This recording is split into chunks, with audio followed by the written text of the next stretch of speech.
श्रीरामपुरात अवैध खत विक्रेत्यांचा पर्दाफाश, शेतकऱ्यांच्या शत्रूला कृषी विभागाचा दणका. श्रीरामपूर MIDCमध्ये कृषी विभागानं एका महाकारवाईत शेतकऱ्यांच्या जीवाशी खेळणाऱ्या विषारी खतांच्या अवैध धंद्याचा पर्दाफाश केला आहे.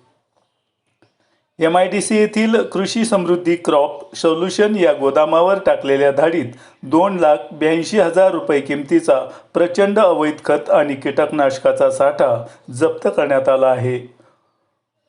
उपविभागीय कृषी अधिकारी प्रवीण गोसावी आणि जिल्हा गुणवत्ता नियंत्रक निरीक्षक राहुल बाळासाहेब ढगे यांच्या नेतृत्वाखालील पथकानं ही धडाकेबाज कारवाई करत गोदामातील 395 खत गोण्या आणि मोठ्या प्रमाणात कीटकनाशके विक्रीसाठी सज्ज ठेवलेली आढळली.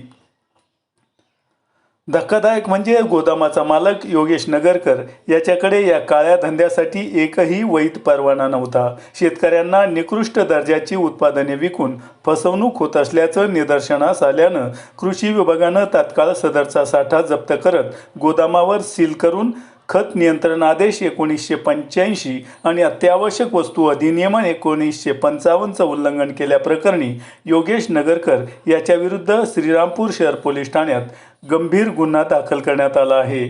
कृषी विभागाच्या या कारवाईमुळे अवैध खत विक्रेत्यांना सज्जड दम बसला असून यापुढे अशा फसवणूक करणाऱ्यांवर कठोर कारवाई होणार असल्याचं संकेत कृषी विभागानं दिला आहे. आपण पाहतात India super news Marathi. Imran शेखसह मुनीर सय्यद. कितीचा मुद्देमाल आहे आणि कशा प्रकारे कृषी समृद्धी क्रॉप सोल्युशन लिमिटेडच्या मार्केटिंगचं लायसन नसल्यामुळे खालगुप्त माहिती मिळाली, त्यानुसार इथे छापा टाकण्यात आला आणि साधारणपणे 2,82,000चा मुद्देमाल जप्त करण्यात आला आहे. काल त्याच्यावर गुन्हा पण दाखल झालेला आहे आणि त्यानुसार आज पंचनामा करून सील पण करण्यात आलेले आहे. पुढील कारवाई आता अधिक माहितीसाठी मान्य जिल्हाधिकारी महोदय यांना पण ते कळवलं जाईल.